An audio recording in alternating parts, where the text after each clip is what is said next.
د چمن پرلتونو څنګه زور واخیستلو او تازه د چمن خلکو کوم خبر ورکړ. ویډیو وګورئ او د ویډیو په اخر کې مو خپل نظر سره شریک کړئ. د چمن پرلتوال وایي د ښار زرګونه اوسیدونکي د چمن ښار په 5 سیمو کې راټول شوي او اعتراضونه یې پیل کړي دي.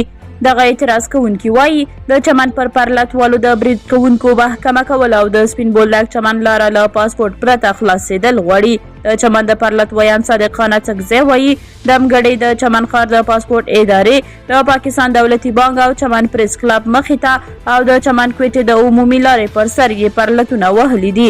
په دغو پرلتونو او اعتراضونو کې د چمن ښار سوداګر، قومي مشران، دیني عالمان، لغړیان، ګنډیمار او یو شمېر ځایي سیاسي ګوندونه برخه لري. صادقانه څکزی وایي د پاکستان له حکومت څخه 2 غوښتنې لرو.